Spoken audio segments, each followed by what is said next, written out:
Todos nuestros sueños se pueden cumplir si tenemos coraje de perseguirlos. Y hoy, en Guerreras Transformando, nos acompaña una mujer que nos lo viene a reafirmar. Soy Kelly Palacios.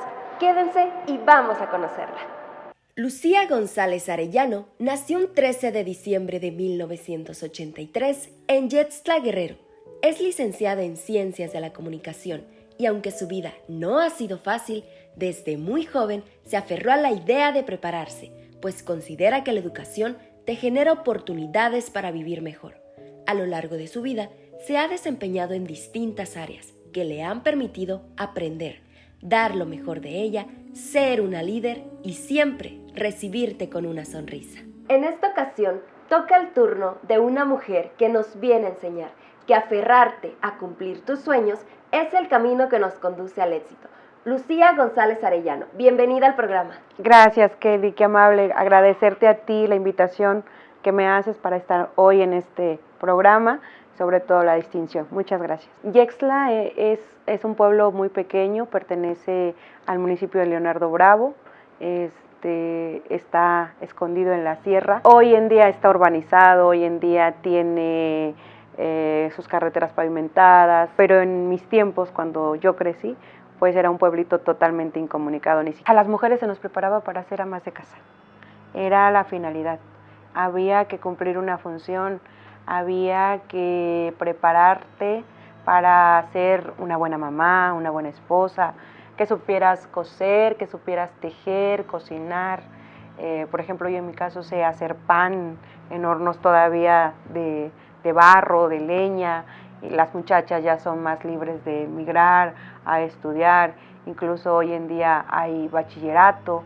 En aquellos tiempos no, solamente era lo básico, que es donde yo cursé, un jardín de niños, una primaria y una secundaria. Terminabas la secundaria y se acabó, e incluso en los tiempos de mis hermanos, yo soy la segunda hija, mi hermana la mayor solo estudió la primaria porque se decía que no era bien visto o tan natural que las mujeres estudiaran, ¿no? Mi papá era un campesino, pues obviamente arraigado a sus costumbres, que tuvo incluso la oportunidad de emigrar, pero él decía que por el amor a su tierra y a sus padres, pues regresó a estar en el pueblo, ¿no? Y el decirle, oiga, quiero estudiar, que te ignoraba absolutamente, ¿no? Entonces él lo veía como una cuestión de que pues no era una prioridad ni era un tema. La verdad es que para poder venirme tuvo mucho que ver mi mamá. Ella nos apoyaba bastante y sí influyó en la toma de decisión. La secundaria y tenía 16 años en ese momento. Tuve que rogarle a mi papá un año para poder decir sí, te puedes ir a estudiar a la capital, y sobre todo el hecho de decir vas a estar sola, o sea, ¿cómo te vas a cuidar? O sea, una serie de cosas, de dudas sobre el hecho de venirte o no. Después de que yo migré para Chilpancingo, al año dejaron venir a mi hermana, de ahí siguió mi hermano y fuimos los tres que decidimos hacer una vida por medio del estudio.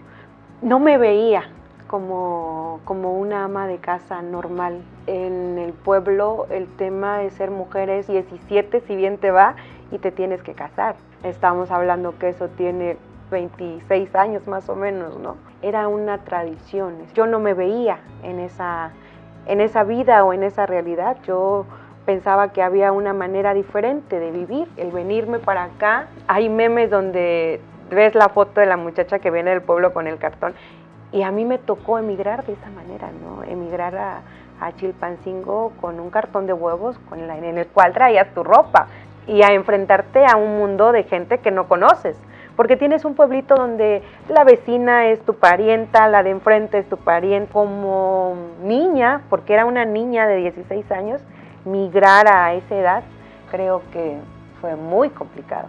En ese caminar y en esa migración de llegar a la ciudad, me tocó llegar a vivir a Chilpancingo con una familia que jamás había conocido y que hasta el día de hoy creo que Dios los puso en mi camino.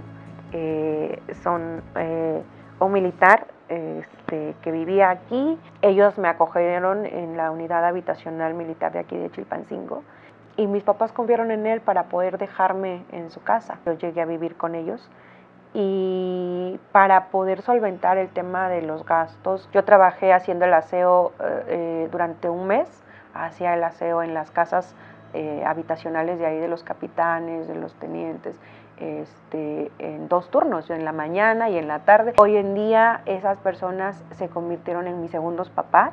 Yo estudié 3 años en la preparatoria número 1.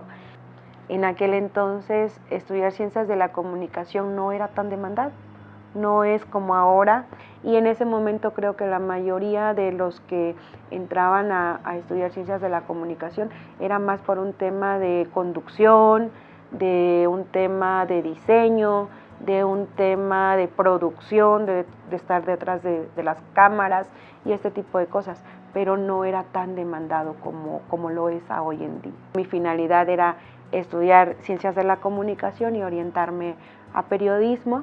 Me tocó todavía la etapa de llevar mi máquina de escribir, me tocó las clases de fotografía, todavía tomar una fotografía con una caja de zapatos, o sea, una serie de cosas que todavía nos tocó previo a toda la tecnología que hoy tenemos en día, ¿no? Pues toda mi vida de estudiantes trabajé de una cosa u otra. La finalidad era poder contribuir a la economía, porque ya éramos 3 hermanos en ese momento los que estábamos aquí.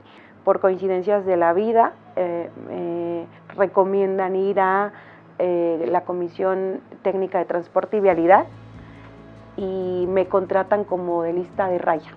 Ahí ingreso, sin embargo se viene en ese momento un estudio del transporte porque se iban a dar nuevas concesiones y en ese ínter nos dan una capacitación.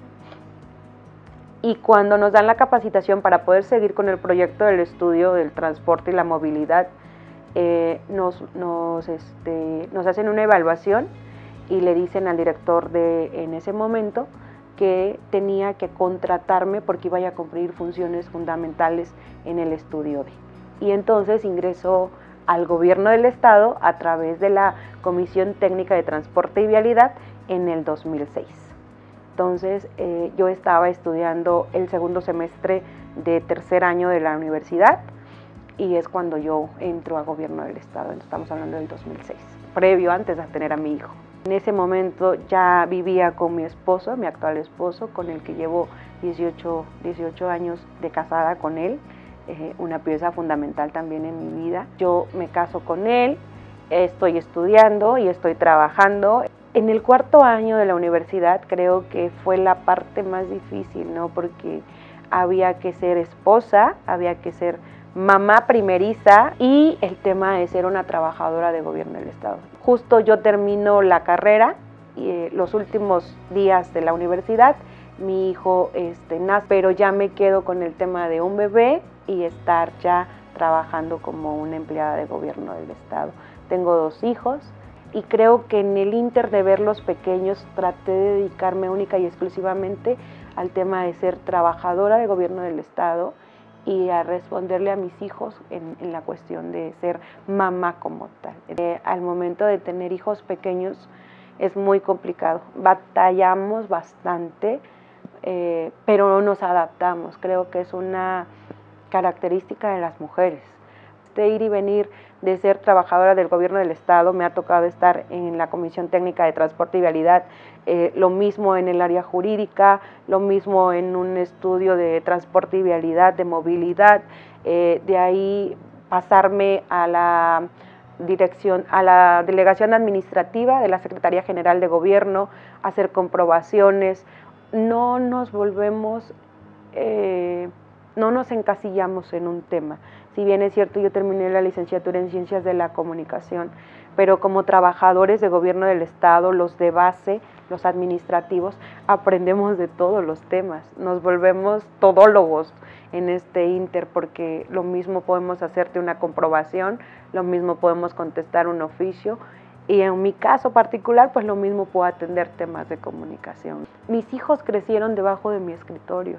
Para nosotros los administrativos, nuestras áreas de trabajo se vuelven nuestro segundo hogar, para las mamás es donde vemos crecer a nuestros hijos, donde vemos desarrollarlos, donde se adecúan y se acostumbran a las amistades de los amigos con los que convivimos en el área de trabajo. Creo y considero que la primer gobernadora históricamente del estado de Guerrero es una mujer que da su palabra y la cumple a cabalidad, siempre tratando de priorizar, dar las mejores respuestas para toda la ciudadanía de Guerrero. Y eso nos consta a nosotros como trabajadores supernumerarios. Hoy en día considero que era una niña que tenía ilusiones, pero que tenía muchos miedos, bastantes, que se empeñó en decir que quería luchar por sus sueños, lo hizo, pero en ese ínter ha recorrido un camino, creo que algo complicado, pero que jamás se ha dado por vencida, ¿no? Y que siempre ha tratado de superar cada reto que se presenta. Soy una mujer que me gusta mucho sonreír. Trato de encontrar en cada reto una manera de aprender algo diferente. Nunca he considerado el tema de fracasar. Pues por último, solo agradecerte, Kelly, por el espacio. Me ha tocado ver a la mujer valiente y luchona que es taxista, sobre todo, ¿no? El tema de sacar adelante a sus hijos a través de lo que hace y de lo que tiene para salir adelante. Creo que este tipo de programas y resaltar esa parte de la lucha que todas las mujeres hacemos por sacar a nuestras familias adelante, de verdad que es de reconocerse. ¿Qué más que nuestra gobernadora está poniendo atención en ese tema de reconocer a todas las mujeres, porque todas tenemos una historia y todas a nuestra manera vivimos una lucha? ¿Qué tal les pareció el programa el día de hoy? Soy Kelly Palacios y los espero la siguiente semana para continuar con más de Guerreras Transformando.